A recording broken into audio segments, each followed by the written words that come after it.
Christ my Lord, the giver of light and wisdom, who opened the eyes of the blind man and transformed the fishermen into wise heralds and teachers of the gospel through the coming of the Holy Spirit, shine also in my mind the light of the grace of the Holy Spirit. Grant me discernment, understanding, and wisdom in learning. Enable me to complete my assignments and to abound in every good work. For to you I give honor and glory. Amen. Most blessed Lord, send the grace of your Holy Spirit on me to strengthen me, that I may learn well the subject I am about to study, and by it become a better person for your glory, the comfort of my family, and the benefit of your church and our nation. Amen. All right, let's look at some poems by Elizabeth Barrett Browning. She's a little girly, I feel like, for some of you. Maybe you won't love a little more romantic poetry. Her husband, Robert Browning, was also a notable poet. These are on page 91. And they're both sonnets. One of them is even called Sonnets from the Portuguese 44, so that tips you off. The first one is pretty easy to follow, and it's one of the most famous poems in the English language. It starts out, "How do I love thee? Let me count the ways." All right? If you've never heard someone say this, you probably will eventually. They're quoting this sonnet when they do so. It's quite beautiful. "How do I love thee? Let me count the ways. I love thee to the depth and breadth and height my soul can reach, when feeling out of sight for the ends of being and ideal grace. I love thee to the level of every day's most quiet need, by sun and candlelight. I love thee freely as men strive for right. I love thee purely as they turn from praise. I love thee with the passion put to use in my old griefs and with my childhood's faith. I love thee with a love I seem to lose with my lost saints. I love thee with the breath, smiles, tears of all my life.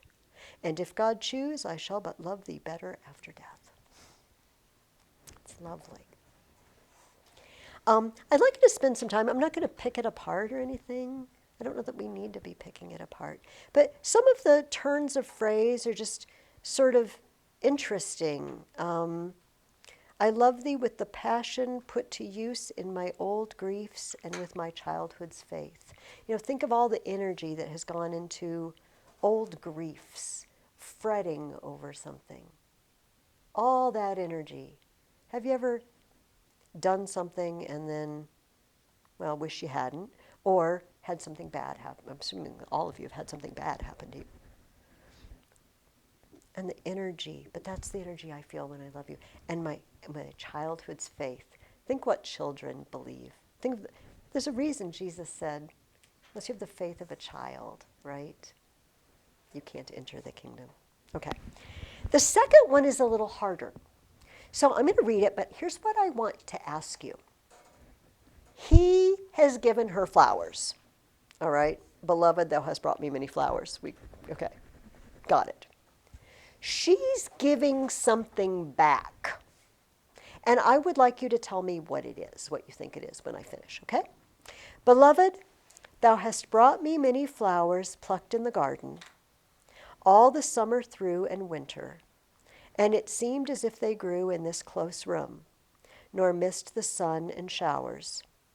So, in the like name of that love of ours, take back these thoughts which here unfolded too, and which on warm and cold days I withdrew from my heart's ground.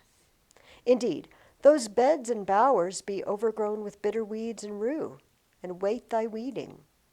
Yet here's eglantine, here's ivy. Take them, as I used to do thy flowers, and keep them where they shall not pine. Instruct thine eyes to keep their colors true, and tell thy soul their roots are left in mine." What is she giving back?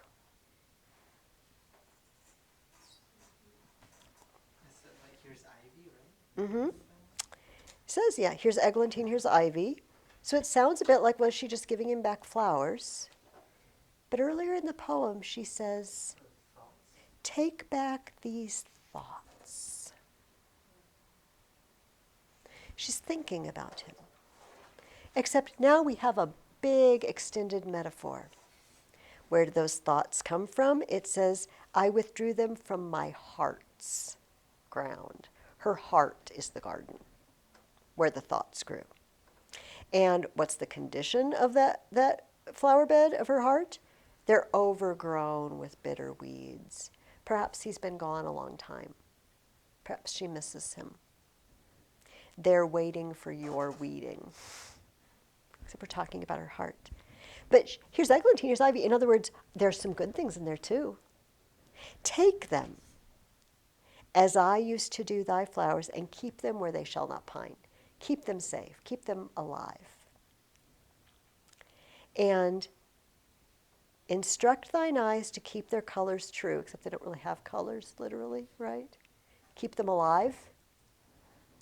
But where are their roots left? Are those flower thoughts plucked? Or are they still rooted somewhere? They're still rooted somewhere. And where are they rooted? Tell thy soul their roots are left in mine. Their soul. So it's just a big metaphor, right? A long simile of my thoughts are like the flowers you used to give me, and my heart is like the garden. And so, but at first glance, it's hard to pick up on that, right? You don't really see that right away. Spend some time with Elizabeth Barrett Browning this week and enjoy her poetry. I was thinking one night when I couldn't sleep, laying in bed, there was a really key poem I forgot to put in. Sometime when we have enough time, I will. It was another Byron poem that I should have put in here. And hopefully you guys are still on the hunt for a poem to memorize, or you are memorizing a poem. I am dead serious about it. We're memorizing a poem this year. There's no reason we can't memorize a poem. But we still have a whole semester. But if it gets like to March and you haven't picked one yet, you probably need to pick one. If you haven't found one, you can ask me. Okay.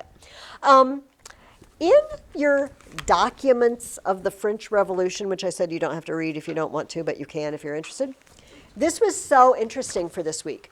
It says on page 87, in the first two paragraphs, that there was a financial crisis and there was a National Assembly who met at Versailles, which is where the king's palace was. And it says tension increased in the third paragraph, exacerbated by massive crop failures, which led to a shortage of food. In the book, we see the Defarges and the people in Saint Antoine and the people in the Marquise village. They're not doing well, right? They're really, really poor and hungry. It was aggravated by the fact that they had crop failures. It wasn't just the bad marquis of the world, with stealing other stuff. But look at the last paragraph. Thomas Jefferson was America's minister to France in 1789. Thomas Jefferson was there. In this week's reading in Tale of Two Cities, you read about the famous storming of the Bastille. The Bastille was the nasty big prison in Paris. Remember these prisons where they put you, they want to get rid of you, right? And they lock you up and throw away the key, and it's not good. And so on July 14th, 1789, crowds stormed the Bastille, and Thomas Jefferson gives an account. He says on page 88, they took all the arms, weapons, from the Bastille, discharged the prisoners and such of the garrison as were not killed in the first moment of fury, carried the governor and the lieutenant governor to Grève, the place of public execution, cut off their heads, and set them through the city in triumph to the Palais Royal. We read about this in this week's reading, right? That Defarges and the Jacques, and the crowd stormed the Bastille, killed the master of the prison, stuck his head on a pole. It was nasty. Thomas Jefferson was there. He says on page 89, the demolition of the Bastille was now ordered and begun. On July 14th. July 16th, every minister resigned. All the government officials resigned. And the last line says, all fled, we know not whither. Yeah, it was bad. It was the ones who got away. So if you are interested, like in the historical situation, these few pages are interesting, and they're kind of doubly interesting because they're written by Thomas Jefferson, which is kind of cool. Till I saw this, I didn't realize he was there when it broke out, when the revolution broke out. Today, I want to go through what you read, but you were still sort of filing in. I asked a few people, are you feeling more comfortable with the plot? Like able to follow along? We're probably just going to kind of plod through. You don't know how it ends yet, so I can't really talk about the book as a whole, except for some of you know how it ends. But actually, before we get into it, could everybody just find a piece of paper or a blank spot on a sheet where you can jot something down for me? We are going to write a paper on A Tale of Two Cities. We are not going to write it this week because you haven't read the book yet. And that's just, I'm mean, but I'm not that mean. If you write a paper on a book you haven't finished. But I want you to compare. It's another one of our compare. Do you remember when we compared Brobdingnag and Lilliput? Except you're going to compare 3 different sets of things. And I have a list of possibles, all right, things you could compare. This book, of course, a book called A Tale of Two Cities, tells you right off the bat we have just comparison after comparison after comparison. Here are some ideas that I came up with. And I just jot them down so you can think about them. Miss Pross and Madame Defarge. That is one set of people, 2 women you could compare. How are they alike? Remember, compare always means how are they alike and how are they different? Do I need to do it up higher, Miriam? Oh, is it the glare? Oh, okay. Sorry. This no-brainer. You knew I would do this one. Sidney Carton and Charles Darnay. Obviously, they look alike. That was a key plot point last week. Mr. Manette, at the beginning of the book, versus Mr. Manette at the end. You haven't got to the end yet. But when you do, you will understand why I put that one up there. How about England versus France? Like the situation in England, the people of England versus the people of France. How about the trial in England, Charles Darnay's trial, that we read about last week, versus a trial you will read about in France for next week. And then my catch-all one was characters motivated by love and characters motivated by hate. I'm going to write all that. Good. Does that make sense? That is not an exhaustive list. If you think of 2 other characters, it's like, who else? Like Mr. Lorry versus Mr. Stryver, Mr. Stryver and Sidney Carton, the man of delicacy and the man of no delicacy, we will read about today. Here's what I want you to do with this list. I want you to think about 3 sets that you'd like to compare. 3 of these are of your own choosing, right? And as you read this week, have a piece of paper by and just notice things, right? As you read, notice, oh my gosh, he behaved the same way as him, or oh my gosh, he's like the opposite of this one, right? We will fill in more information on this next week, too, when we talk about the whole book. But this is a chance for you to, as you read, to notice things, right? Or even write down page numbers. Like, oh my gosh, that would be an amazing quote to stick in my paper. I'm going to write down the page number so I don't have to look through the whole book to find it again. Okay? But you don't have to write anything this week. I'm not collecting anything next week. Okay? Just jot things down. Okay, now we can just, that's done, and we don't have to worry about stopping and doing that in time at the end. Okay, we left off, and in chapter 10,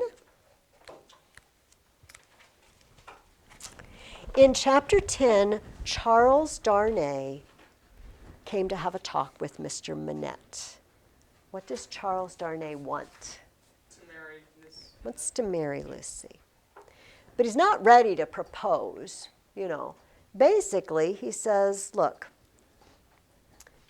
if she ever expresses to you that she's fond of me, would you testify to the fact that you believe I love her? I guess I will. And I believe you do. But they have a very interesting conversation. He says, Charles Darnay says, your confidence in me ought to be returned with full confidence on my part. My present name, though but slightly changed from my mother's, is not, as you will remember, my own.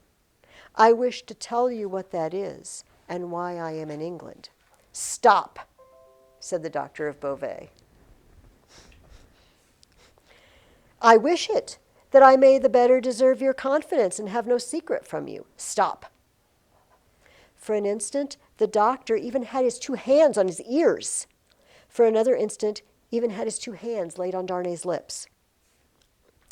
Tell me when I ask you, not now. If your suit should prosper, if Lucy should love you, you shall tell me on your marriage morning. Do you promise? Willingly. Right.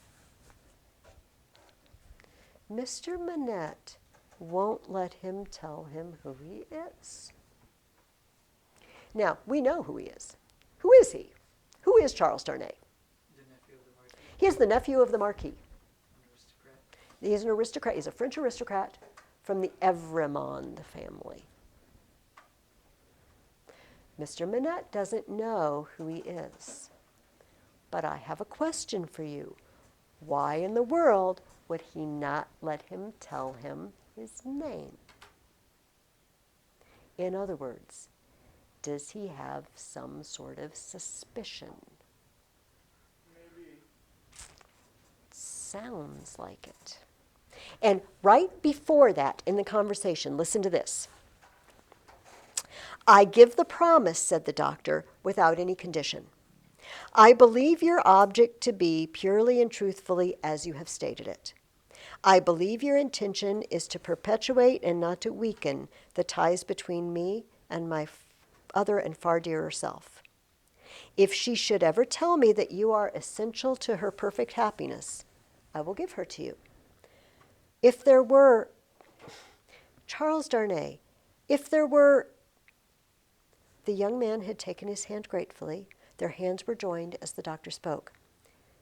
If there were any fancies, any reasons, any apprehensions, anything whatsoever, new or old, against the man she really loved, the direct responsibility thereof not lying on his head, they should all be obliterated for her sake.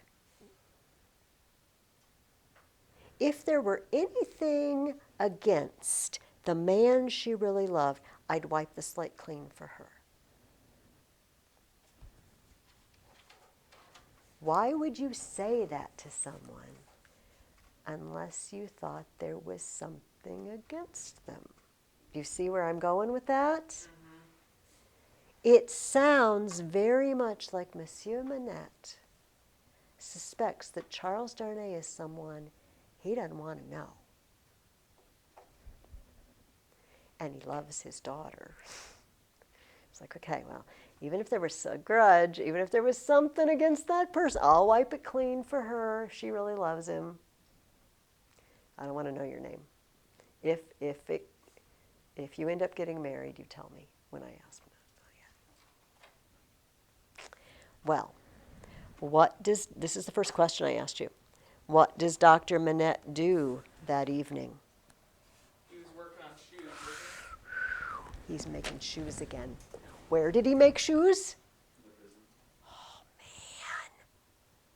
He's having what we would call a relapse. Because remember this mental state he was in at the beginning of the book, right? he? It's not good. I don't know my own name. I don't know where I am. 105 North Tower, that's all I know. I make shoes. It is not my profession. I have learned it here. I've never seen the shoe. I made it off a model. And suddenly they hear the hammer. They hear his workbench pulled out, and he's making shoes like he's in prison again. Next day, he's okay. Something really, really bad happened to Dr. Manette that day when he talked to Charles Darnay. That's all we know. How many of you did you both finish it, or did only Noah finish it? You both finished it?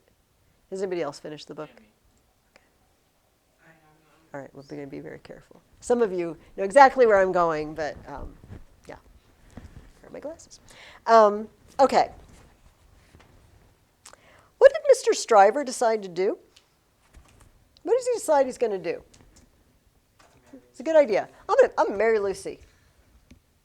Because who wouldn't want to marry me? I'm awesome. I'm awesome. What was Mr. Laurie's opinion of that plan? Really? Really? He's really nice about it, though, isn't he? Like, Mr. Laurie's got class. Well, okay. So, do you have any reason to think Lucy is particularly fond of you? It's like, well, why wouldn't she be? I'm awesome. I make good money. Like, well, do you ever think about maybe she might like things other than money? Who likes things other than money? So yeah, he gets over it. But we're faced with two chapters. One is called The Fellow of Delicacy, and the other is called The Fellow of No Delicacy. Now, do y'all understand what Dickens means by the phrase even, to be a person of delicacy? Mr. Laurie is a fellow of delicacy, right? It means you gently inform people of someone, right? Think of the delicacy with which Mr. Laurie told Miss Manette, your dad's still alive and we're going to go see him.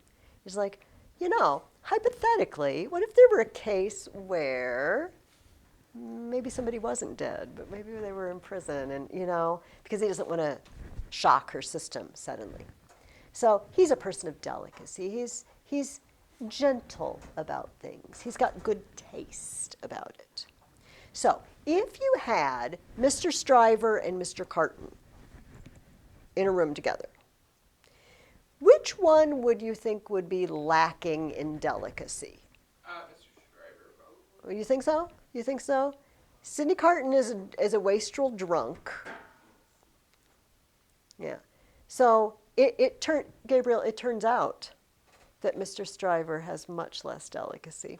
But the chapters of the titles of the chapters are kind of ironic, aren't they? Because the drunk who does other people's work and really doesn't seem to have many redeeming values turns out to be actually the fellow of delicacy. And Mr. Stryver, who's a more upper crust, like he's a professional, and you'd think he would understand the social niceties, he's just going to barrel in and say, Lizzie, well, it's your lucky day. Your ship's come in. I'm going to marry you. You're welcome. And that's how he thinks it's going to go down, with no delicacy. So the fellow of delicacy is all about Mr. Stryver, who as we read this, is like, he has no delicacy whatsoever. He thinks he's, all that in a bag of chips, and Lucy's going to just be lucky to have him. And Mr. Laurie said, However, the fellow of no delicacy, Mr. Carton. I would like to read a kind of an extended part of this. Um,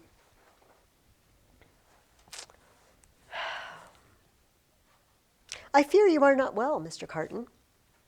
No, but the life I lead, Miss Manette, is not conducive to health. What is to be expected of or by such profligates? Is it not, forgive me, I've begun the question on my lips, a pity to live no better life? God knows it is a shame. Then why not change it?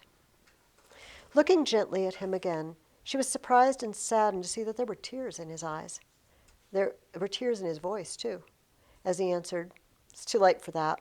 I shall never be better than I am. I shall sink lower and be worse." He leaned an elbow on her table and covered his eyes with his hand. The table trembled in the silence that followed.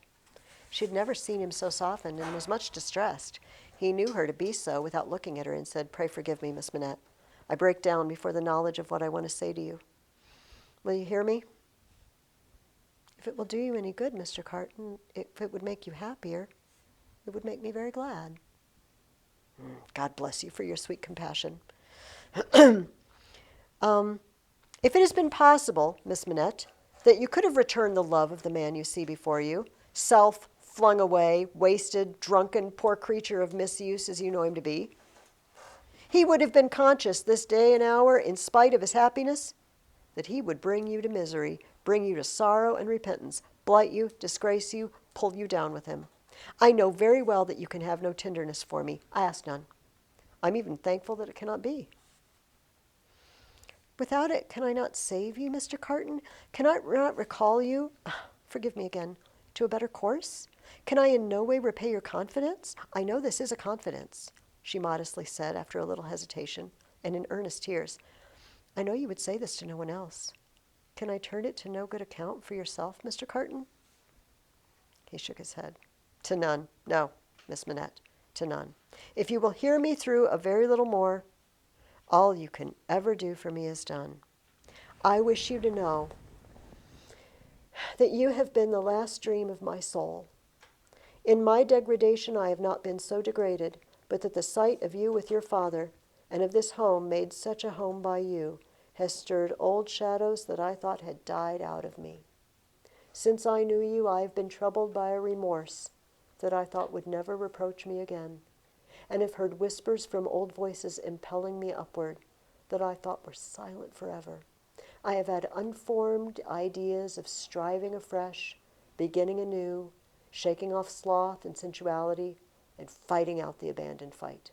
Dream, all the dream, that ends in nothing, and leaves the sleeper where he lay down. But I wish you to know that you inspired it. And he goes on, and he has one request. My last supplication of all is this, and with it I will relieve you of a visitor whom I well know you have nothing in unison, and between whom and you there is an impassable space. It is useless to say it, I know, but it arises out of my soul. For you, and for any dear to you, I would do anything. If my career were of that better kind, that there was any opportunity or capacity of sacrifice in it, I would embrace any sacrifice for you and for those dear to you. Try to hold me in your mind at some quiet times as ardent and sincere in this one thing. The time will come, the time will not be long in coming, when new ties will be formed about you, ties that will bind you yet more dearly and strongly to the home you so adorn, the dearest ties that will ever grace and gladden you.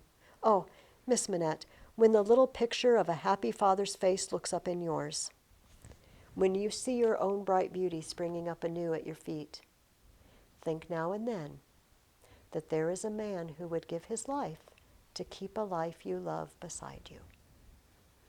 He said farewell and the last God bless you, and left her. This is the man of no delicacy. It's too late for me. I'm a bum. I'll always be a bum, and I'll always be a drunk, but I love you. And I want you to know in your worst moments that there is someone out there who would do anything for you or anyone you love. Anything.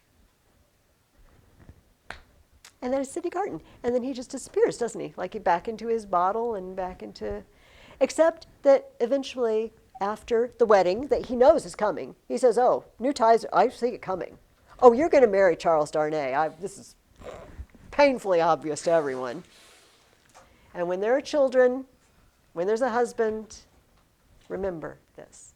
And so do you remember the time that after the wedding, he also asked Charles Darnay, he said, you know, there's a time when we went out to dinner, and I drank a little more than I should have, and I don't know, made jokes about not liking you, or could you please forget? Could you forgive me for that? It's like, you know what? I already forgotten. Like one other favor.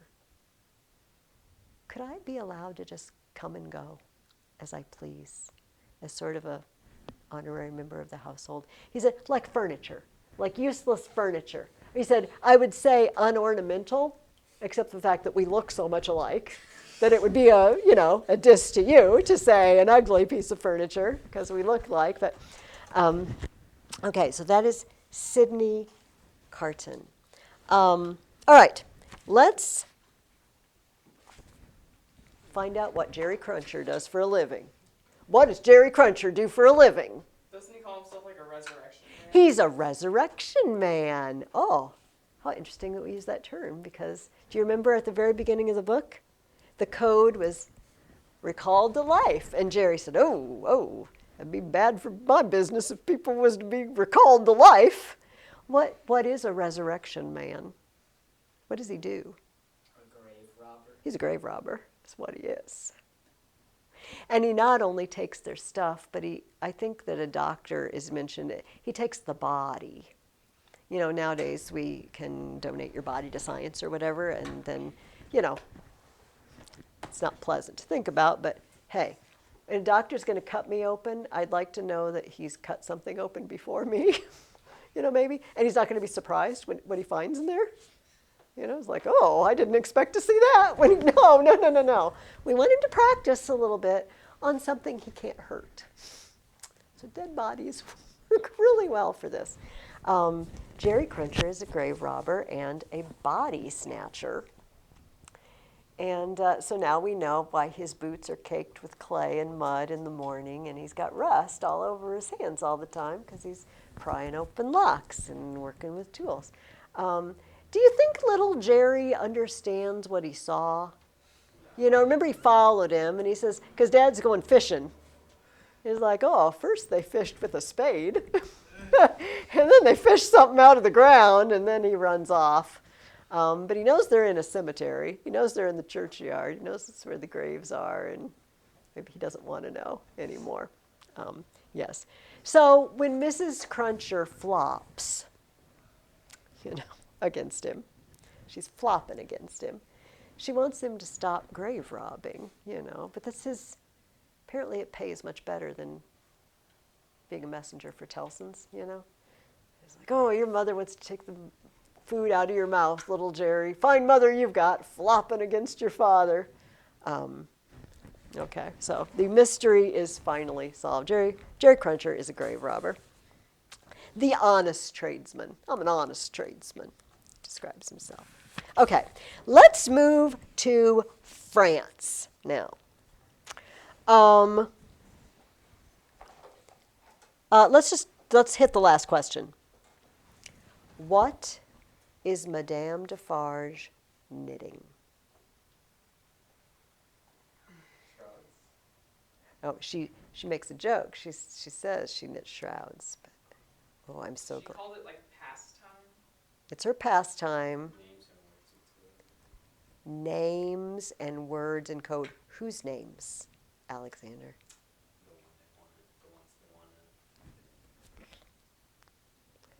The list of people to be destroyed when the revolution breaks out.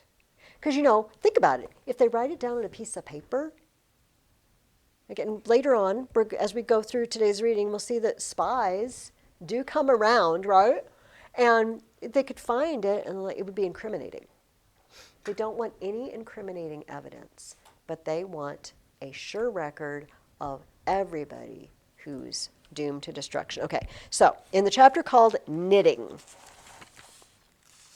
They bring in the mender of roads to Defarge's wine shop. It says the mender of roads, blue cap in hand, wiped his swarthy forehead with it, and said, "Where shall I commence, monsieur?" "Commence," was Monsieur Defarge's not unreasonable reply, "at the commencement." And who is this mender of roads with the blue cap? We've met him before. When did we meet him? He's a return character from last week. Yeah, he told the Marquis that there was somebody on. He's the guy when the Marquis pulled into town, and the Marquis said, "Wait, I passed you on the road. What are you looking at?" "Monsieur, I was looking at the man under the carriage that's stowed away." It's the same guy. We know because mender of roads with a blue cap. He's come to Paris to tell a story, to tell the Defarges about something that happened. Do you recall what it is that happened in the village, the Marquis' village, you know? The Marquis' been murdered, and then something happened, and he came to give basically a report to Defarge and the Jacques, you know, that hang out at the wine shop. Does anybody remember?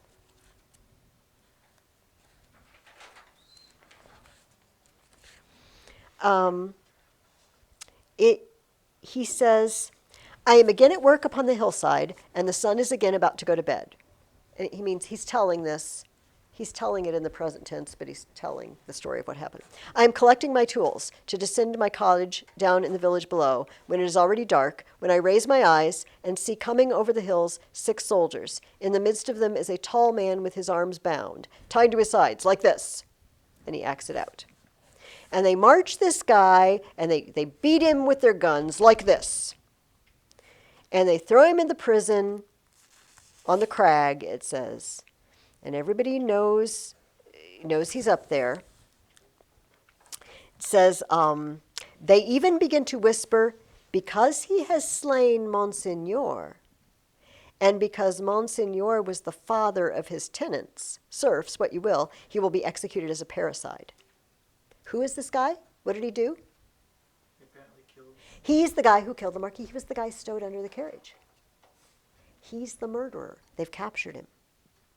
They speculate on all the horrible tortures that he's going to undergo. One old man at the fountain says that his right hand, armed with the knife, will be burnt off before his face, that into the wounds which will be made in his arms, his breast, and his legs, there will be poured boiling oil, melted lead, hot resin, wax, and sulfur. Finally, he will be torn limb from limb by 4 strong horses. That old man says all this was actually done to a prisoner who made an attempt on the life of the late King Louis XV. But how do I know if he lies? I am not a scholar. "Listen once again then, Jacques," said the man with the restless hand and the craving air. And he says, "That was done." He said, "Not very long ago, they actually tortured someone like that." He says, "And it was done, why, how old are you?" 35, said the mender of roads, who looked 60. "It was done when you were more than 10 years old. You might have seen it." "Enough," said Defarge with grim impatience. "Long live the devil. Go on." So he tells them that they come, workmen dig, workmen hammer, soldiers laugh and sing. In the morning by the fountain there is raised a gallows 40 feet high, poisoning the water. They're going to hang him there. Why did he say by the fountain poisoning the water? Does it literally poison the water to build something next to a fountain? No. What do you think he means? A 40-foot high gallows poisoning the water next to the fountain. Like the death, maybe? What is that fountain there for? Is it because of the blood? Well, yeah, but remember, if it's metaphorical, if it's not literally going to poison the water. Stirring up anger. Yeah. What were you going to say, Dominic? Like, because it's like an object of murder. Yeah, because it's a horror. It's a horror. So they go to that fountain for their drinking water, for their cooking water. They have to come every day. Everybody in the village has to come there. You're not going to be able to avoid it. And guys, they didn't used to take the bodies down after they were dead. They just leave it. It's just there for weeks, you know, doing what bodies do and being eaten bit by birds. And the kids and the moms and everybody has to come to the fountain. You see what I mean? So yeah, just the horror of it, poisoning the water. And they executed him. We find out that it was the father of the dead child. It was indeed the father of the dead child. Today, we might go to court and say, like, there are, some extenuating circumstances, temporary insanity, some such thing, So, how say you, Jacques? Demanded number one. To be registered? To be registered as doomed to destruction, returned Defarge. Magnificent, croaked the man with the craving. The chateau and all the race? The chateau and all the race, returned Defarge. Extermination. Are you sure, asked Jacques too of Defarge, that no embarrassment can arise from our manner of keeping the register? Without doubt it is safe, for no one beyond ourselves can decipher it. But shall we always be able to decipher it, or at say, will she? Jacques, returned Defarge, drawing himself up, if Madame my wife undertook to keep the register in her memory alone, she would not lose a word of it, not a syllable of it. Knitted in her own stitches and her own symbols, it will always be as plain to her as the sun. Confide in Madame Defarge. It would be easier for the weakest poltroon that lives to erase himself from existence than to erase one letter of his name or crimes from the knitted register of Madame Defarge. Is there a mythological personage or personages that have to do with threads and Yeah, like I think the fates. the fates? The fates. It's not an accident that Dickens has Madame Defarge knit. She's knitting fate. She's knitting the names of everyone doomed to destruction. Okay, she's still knitting, and they got wind. Defarge has friends in the police force. He can get info, right? And he finds out there are some spies making the rounds to find out any Jacques that might be hiding somewhere and sort of pretending to be one of them. Oh, it's shame. It's terrible that they executed that guy, wasn't it? And tried to get you to incriminate yourself. He says, one of them's coming around. He's Englishman. John Barsad. Who's John Barsad? Oh. Yeah, we don't know that yet. That's totally okay. It's okay. Right now, we know him as one of the witnesses at Charles Darnay's trial. One of the witnesses at Charles Darnay's trial. He's the guy who said, oh, he's up to no good going back to France, back and forth, and he got Roger Cly, his servant, to dig through his papers, and they brought him up on treason charges. Yeah. Same John Barsad. He's up to no good again. He's the guy they put him on the stand. Remember this? And they said, oh, ever been in prison? No. Not in debtor's prison? Maybe. None of your business. Yeah. What? How many times? I don't know. A couple times. 5 or 6 times? Maybe. And he's very shifty. It's this John Barsad. And he comes in and he's like, oh, yeah. Oh, poor Gaspard. It's terrible that they hanged him, isn't it? And the Defarges, of course, know he's a spy. It's like, I don't know. Doesn't have anything to do with me. I don't have an opinion on that. But Barsad has a little bit of surprise intelligence for them. He's like, Mr. Manette, I hear he stayed with you when he got out of prison. Yeah. What do you hear from Mr. Manette?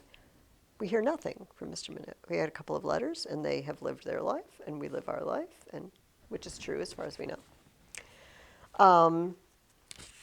Yes, Miss Manette's going to be married. but not to an Englishman, to one who, like herself, is French by birth. And speaking of Gaspard, oh, poor Gaspard, it was cruel, cruel. It's a curious thing that she's going to marry the nephew of Monsieur the Marquis, for whom Gaspard was exalted to that height of so many feet. In other words, the present Marquis. But he lives unknown in England. He is no Marquis there. All right. In the chapter before this, what did she just knit into her thing? Who's doomed to destruction? The chateau and all the race. The chateau and all the race. So when Barsad leaves, Minette says, "Do you think it's true?" Madame Defarge's like, "It's no business of ours." "If it is," Defarge began and stopped. "If it is," repeated his wife. "And if it does come, while we live to see it triumph, I hope for her sake destiny will keep her husband out of France." "Her husband's destiny," said Madame Defarge with her usual composure, "will take him where he is to go, and will lead him to the end that is to end him. That's all I know." She's pretty rough. Madame Defarge doesn't have a lot of feeling, does she? No, she doesn't. Okay, but this is not a good thing. All right, so after Charles and Lucy's wedding, what happens to Mr. Manette? He has a complete and utter relapse. For 9 days, he doesn't know who he is, doesn't know where he is. He's gone. What happened the morning of the wedding? Darnay told him who he was. Darnay told him who he was. "I am the Marquis de Evremond." And that information, just sort of the hint of it earlier, made him lose it for a night. Now he's sure. And it made him lose it for over a week. Completely lost himself for over a week. So we don't know why. Some of us do, but don't tell. We don't know why, but we know something's fishy there. Something's really bad. Mr. Manette and the Evremond family, there's something bad there. There's something bad. So bad that it made him lose his mind again. But if you don't know yet, it's fine. We're not supposed to know yet. They bring him back, though. And time passes. The hundreds of footsteps that Mrs. Pross said. Hundreds of people coming and going. Her husband's, let's start at the beginning. Ever busily winding the golden thread that bound them all together, weaving the service of her happy influence through the tissue of all their lives, and making it predominate nowhere, Lucy heard in the echoes of years none but friendly and soothing sounds. Her husband's step was strong and prosperous among them, her father's firm and equal.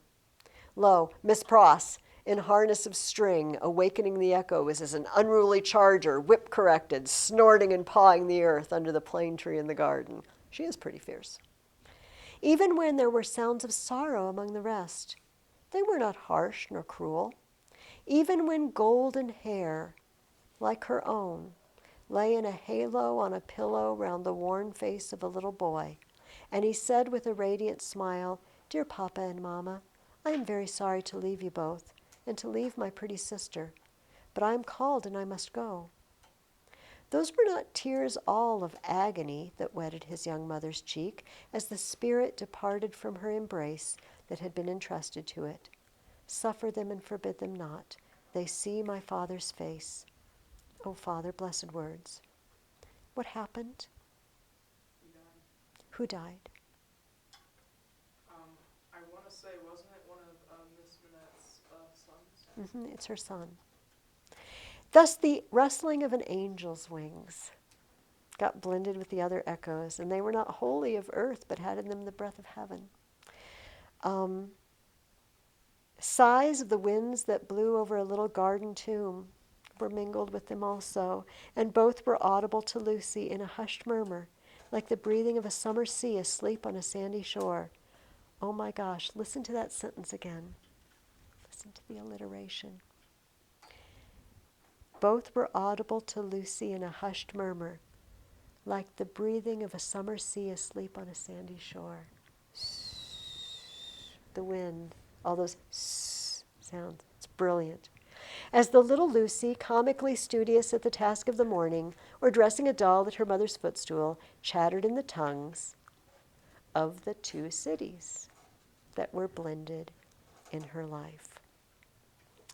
No man ever really loved a woman, lost her, and knew her with a blameless though an unchanged mind when she was a wife and a mother. But her children had a strange sympathy with him, an instinctive delicacy of pity. He says, there's no man who's been in love with a woman, but she married someone else. And he still loves her. The kids always know.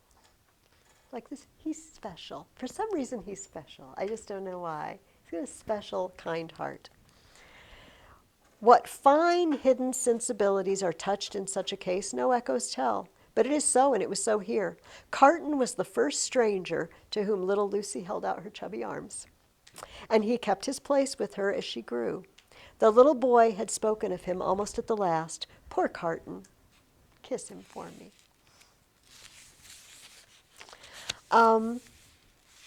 So one day, Mr. Lorry comes and visits them, as he does in the evening, and he says, I began to think, said Mr. Lorry, pushing his brown wig back, that I should have to pass the night at Tellson's. We've been so full of business all day that we have not known what to do first or which way to turn. There is such an uneasiness in Paris that we have actually a run of confidence upon us. Our customers over there seem not to be able to confide their property to us fast enough. There is positively a mania among some of them for sending it to England.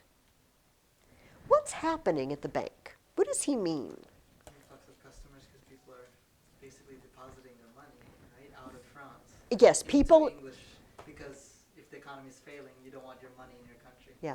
Or if there is a revolution and a bunch of people start snatching things, get it out of France as fast as possible. So in other words, something's not good in France. And a lot of the nobility know it, and they're getting everything out as fast as they possibly can. That has a bad look, said Darnay. A bad look, you say, my dear Darnay? Yes, but we don't know what reason there is in it. People are so unreasonable. Some of us at Tellson's are getting old, and we really can't be troubled out of the ordinary course without due occasion. You know, do they really have a reason to be upset? I don't know.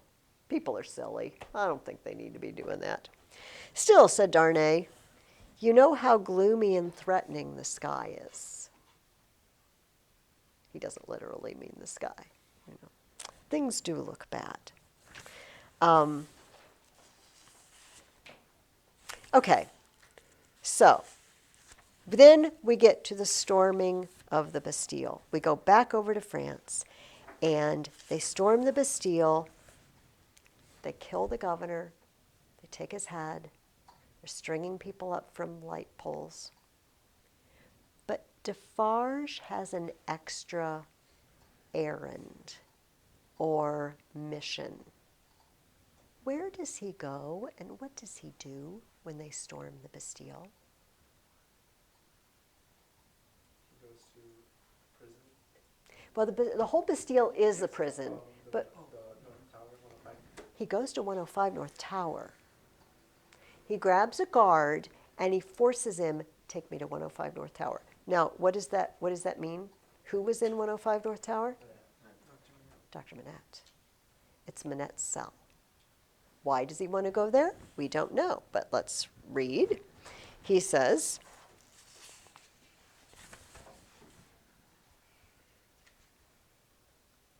pass that torch slowly along these walls that I may see them, said Defarge to the turnkey. The man obeyed, and Defarge followed the light closely with his eyes. Stop! Look here, Jacques. A.M., croaked Jacques 3 as he read greedily. Alexandre Manette, said Defarge in his ear, following the letters with his swart forefinger. deeply ingrained with gunpowder. And here he wrote, a poor physician. And it was he, without doubt, who scratched a calendar on this stone. What is that in your hand? A crowbar? Give it to me. He had still the linstock of his gun in his own hand. He made a sudden exchange of the two instruments, and turning on the worm-eaten stool and table, beat them to pieces in a few blows. Hold the light higher, he said wrathfully to the turnkey. Look among those fragments with care, Jacques, and see, here's my knife, throwing it to him. Rip open that bed and search the straw. Hold the light higher, you. With a menacing look at the turnkey, he crawled upon the hearth, and peering up the chimney, struck and prized at its sides with the crowbar, and worked at the iron grating across it. In a few minutes, some mortar and dust came dropping down, which he averted his face to avoid. And in it, and in the old wood ashes, and in a crevice in the chimney into which his weapon had slipped or wrought itself, he groped with a cautious touch. Nothing in the wood, and nothing in the straw, Jacques? Nothing. Let us collect them together in the middle of the cell. So, light them, you. The turnkey fired the little pile, which blazed high and hot. Okay. What did they just do? What did they seem to be doing? They seem to be looking through a cell for stuff. They're looking for something. Rip open his bed. Is it in there? Break the table. Is it somewhere hidden in the table? Break the stool. And he's climbing around, sticking his hand up in the chimney. He's looking for something. What? We don't know. But apparently he thinks there's something hidden there. He knows it's the right cell. It's the right number. It's got his initials on it. He's looking for something. Keep that in mind.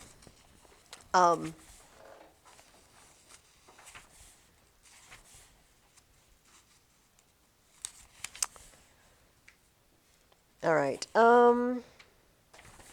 Actually, I want to read this very cool paragraph because it could be easily misunderstood. Monsignor, often a most worthy individual gentleman, was a national blessing, gave a chivalrous tone to things, was a polite example of luxurious and shining life, and a great deal more to equal purpose. Nevertheless, Monsignor, as a class, had somehow or other brought things to this.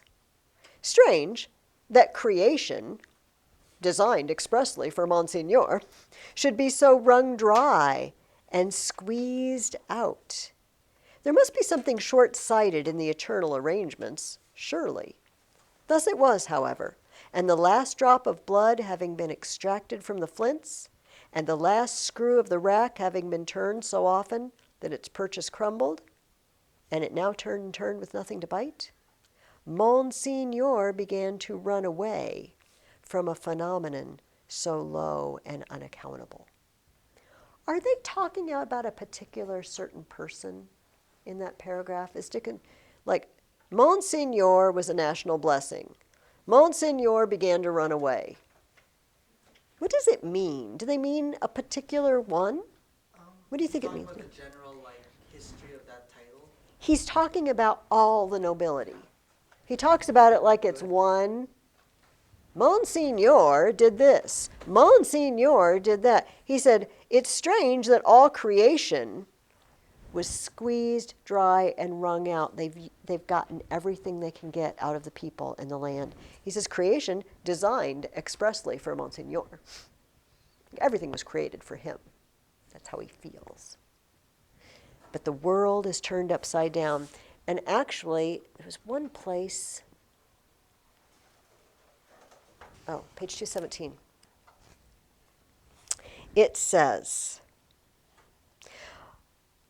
Monsignor, it's the same deal, not a particular one. Love this line. After boldly repeating the Lord's Prayer backwards for a great number of years and performing many other potent spells for compelling the evil one, no sooner beheld him in his terrors than he took to his noble heels. What does it mean? He's compelled the evil one. Reading the Lord's Prayer backwards and performing other potent spells to compel the evil one. What does he mean? What has Monsignor done?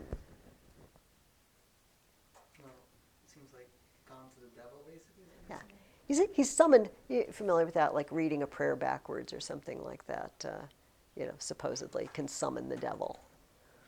Like, he's summoned the devil, many potent spells, reading the Lord's Prayer backwards for a number of years, to compel the evil one.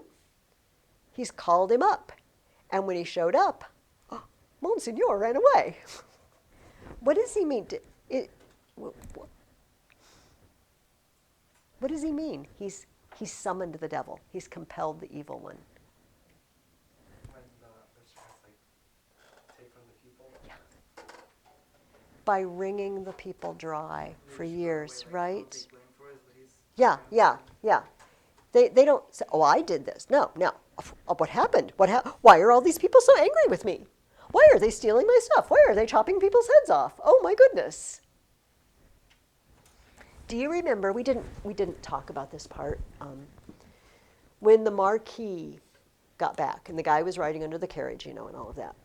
A lady came to beg him. She wanted to put a tombstone marker up for her dead husband because she said, there's so many graves. So many, and I am afraid I will forget which one is his. And we find out in her little backstory, he starved to death. This is on the Marquis. And the Marquis had no patience. First of all, he didn't say, oh my gosh, I'm so sorry that things are so bad here, that your husband starved to death. By the way, how was the Marquis eating that night when he got home? Pretty good? Okay? Okay. That lady's husband starved to death. And all she wanted was a marker for his grave, and he couldn't even be bothered with that. All right. This is reciting the Lord's Prayer backwards and using potent spells. You can't treat people like that forever. Remember, I told you guys this isn't necessarily like the 100% true history of the French Revolution, right? It's a novel. But in the world of the novel, like, the noblemen have abused the people, the Defarges and the Jacques and the Gaspards of the world long enough, and they've had it up to here, and they're not going to take it anymore. And then the nobleman's like, oh, my goodness, what happened? You did this. You did this. Does that make sense? It's easy to think, oh, what is he talking about? Is this a particular guy that we don't know? No, it's not a particular guy. So, one day, the Mender of Rhodes, he's home. Oh, by the way, do you remember, the Mender of Rhodes came to Paris, and he gave the little speech about Gaspard. And they built a gallows 40 feet high, poisoning the water, and they hanged him there, and, told his story. I'm like, oh, okay. They took him somewhere while he was in town. Does anybody remember where they took him? They took him on a little outing, field trip, before he left Paris.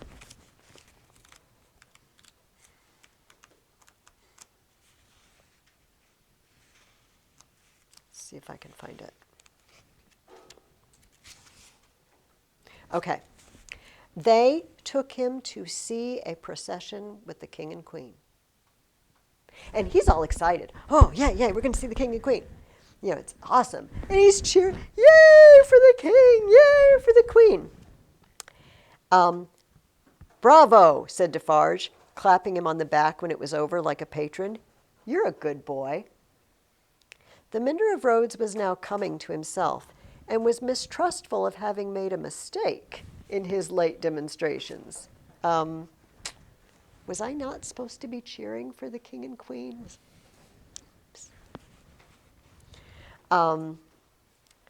You are the fellow we want, said Defarge in his ear. You make these fools believe that it will last forever. Then they are the more insolent, and it is the nearer ended. Hey, cried the Mender of Rhodes reflectively, that's true. These fools know nothing, while they despise your breath and would stop it forever and ever, in you or in 100 like you, rather than in one of their own horses or dogs. They only know what your breath tells them. Let it deceive them, then a little longer. It cannot deceive them too much. Madame Defarge looked superciliously at the client and nodded in confirmation. As to you, said she, you would shout and shed tears for anything, if it made a show and a noise. Say, would you not? Truly, madame, I think so for the moment. If you were shown a great heap of dolls, and were set upon them to pluck them to pieces, and to spoil them for your own advantage, you would pick out the richest and gayest. Say, would you not? Truly, yes, madame. Yes. And if you were shown a flock of birds, unable to fly, and were set upon them to strip them of their feathers for your own advantage, you would set upon the birds of the finest feathers, would you not? It is true, madame. You have seen both dolls and birds today, said Madame Defarge, with a wave of her hand towards the place where they had last been apparent. Now go home. They're grooming him, right? They're priming him for revolution. It's like, you need to remember these jerks. They're the reason you work in the dust and the mud and the heat and have nothing to eat. And when we say, sick 'em, you do it. So the mender of roads, we meet later. He's back home. They've sent him home. And a guy comes by, and he says, which way is it? And he's like, well, you go down this road, blah, blah, blah. He's like, no. I'm taking to just, which direction? Like, okay, that way. Fine. He's like, okay, what does he want? Well, we find out. He wakes him up and sends the guy on. The night deepened. The trees environing the old chateau, keeping its solitary state apart, moved in a rising wind, as though they threatened the pile of building massive and dark in the gloom. But not for long. Presently, the chateau began to make itself strangely visible by some light of its own, as though it were growing luminous. Then a flickering streak played behind the architecture of the front, picking out transparent places and showing where balustrades, arches, and windows were. Then it soared higher and grew broader and brighter. Soon, from a score of the great windows, flames burst forth, and the stone faces awakened, stared out of the fire. A faint murmur arose about the house from the few people who were left there, and there was a saddling of a horse and riding away. There was spurring and splashing through the darkness, and bridle was drawn in the space by the village fountain, and the horse in a foam stood at Monsieur Gabelle's door. Help, Gabelle! I'll help everyone! The tocsin rang impatiently. But other help, if there were any, there was none. The mender of roads and 250 particular friends stood with folded arms at the fountain, looking at the pillar of fire in the sky. It must be 40 feet high, said they grimly, and never moved. What did the guy do? He set the chateau on fire. He asked the mender of roads, where's the chateau? And he's going to torch it that night. I'll show these people. I'm torching the whole thing. And what would you expect? You've seen movies. Like when a building's on fire, what do the people in the village do? They put it out. Oh, get some buckets, get some water. But what do we have? The mender of roads and his 250 particular friends, many of whom might be named Jacques, just do this. Look at that. I bet that's 40 feet high. I bet those flames are 40 feet high. Why 40 feet high? The tree in the noose. The gallows was 40 feet high. Yeah. It's retribution, right? Are they gonna put that fire out? They can get some popcorn and watch the show, right? Care. All right. Yeah. It must be 40 feet high. Odd that they don't want to keep it. Yeah. Because they're going to take over the country anyway. Yeah. Well, I think we're going to find,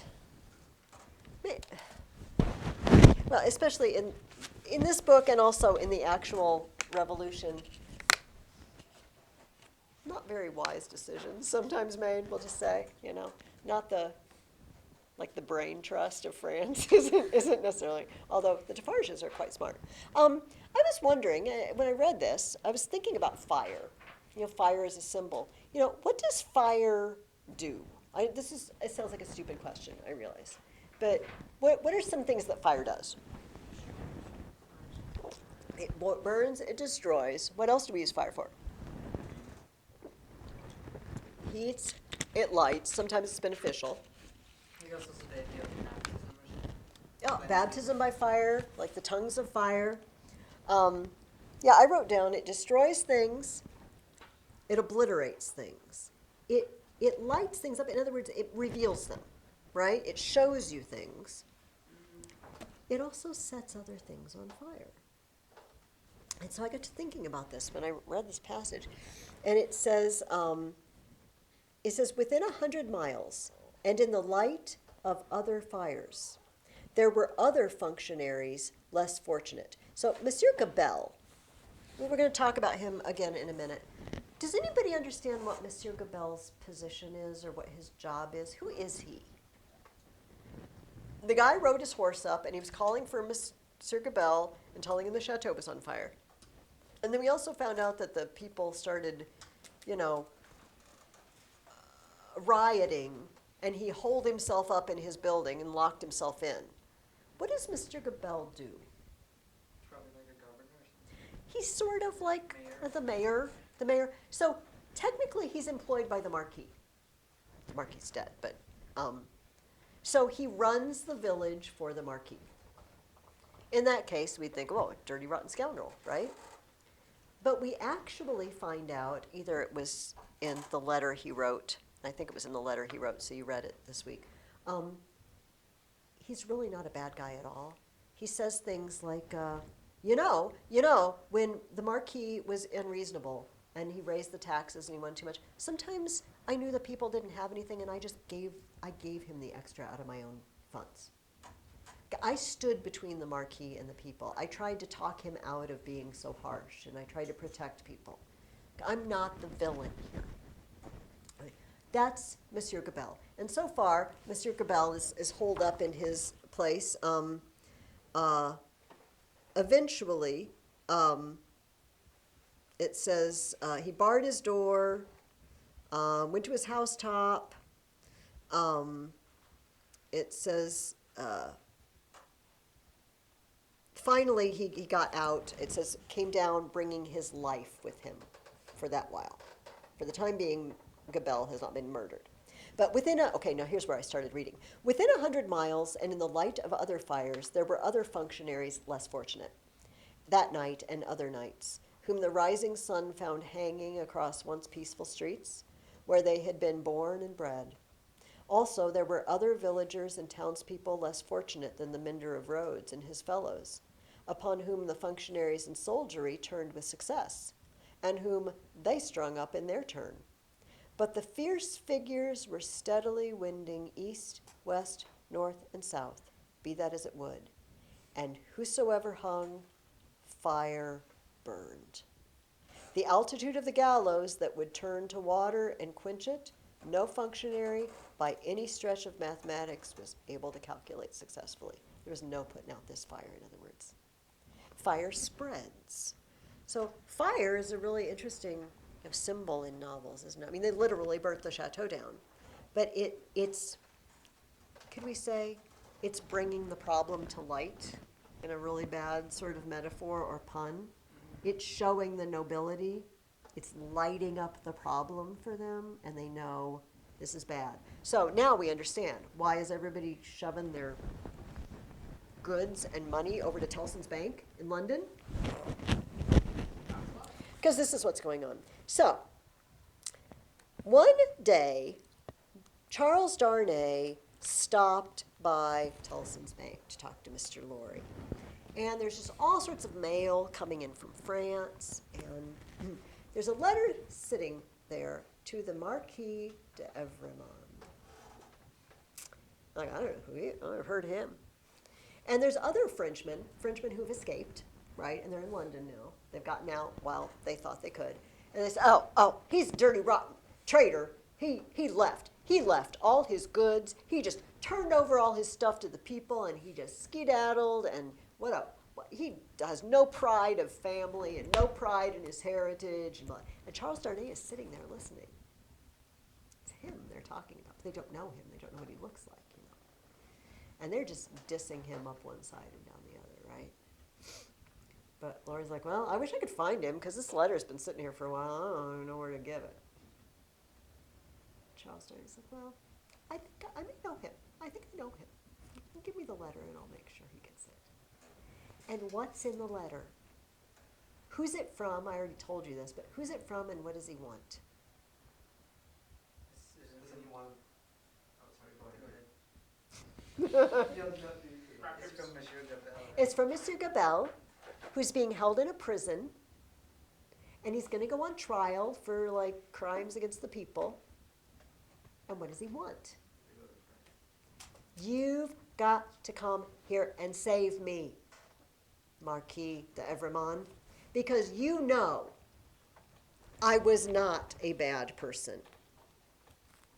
The crime for which I am imprisoned, Monsieur, heretofore the Marquis, and for which I shall be summoned before the tribunal, shall lose my life, is, they tell me, treason against the majesty of the people. All right, and this is where he says that sometimes I've not collected rent. Sometimes I've not pressed charges that the Marquis wanted me to. I have done everything to protect these people. From this prison here of horror, whence I every hour tend nearer and nearer to destruction, I send you, Monsieur, heretofore the Marquis, the assurance of my dolorous and unhappy service. What does Charles Darnay decide to do? I'm going to go save Monsieur Gabelle. Oh, baby, because Madame Defarge has a piece of knitting, and in it is the chateau and all the race doomed to destruction. And that is where we end book the second. The chapter title, that last chapter, is called Drawn to the Lodestone Rock. What's a lodestone? What do lodestones have to do with? Hardware. No, because it's not load, it's L-O-D-E. It's actually spelled L-O-A-D here, magnetism. A lodestone is magnetic. In other words, he's being sucked in, right? Some of you, some years ago now, once upon a time read The Arabian Nights with me. Looks like yes. And do you remember one of the stories of Sinbad? There was like a island. It was jutted out of the water, and every ship that came near it, it was drawn to it mysteriously, and they all wrecked on it. Yeah. But then he got out and he climbed the mountain, did something with I don't remember. Those stories are very convoluted. It's the lodestone rock, drawn to the lodestone rock. It's like that story. He's being drawn there by the fates who are knitting his fate. Unknown, unclear. But I would like you to read book the third.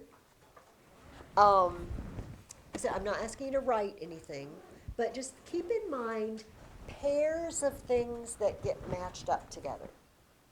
Obviously, we've already seen Charles Darnay and Cindy Carton matched up because they look alike. And they both love the same woman, right? Some of those other ones in the list, maybe you haven't really seen them together yet, but you will, all right? And just think of three, and if you choose your own, that's fine. You don't have to use those examples. Think of three comparisons and contrasts you can make. And if you notice interesting things about that, or if a pair just jumps out at you, it's like, oh, I so want to do that one.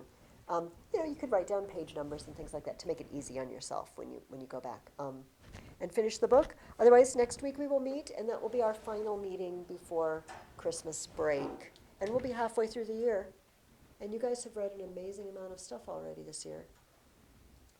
And I think we have five more novels. Not all of them as long as Tale of Two Cities. Yes? Was Charles Dickens a revolutionist or liked the idea of revolution?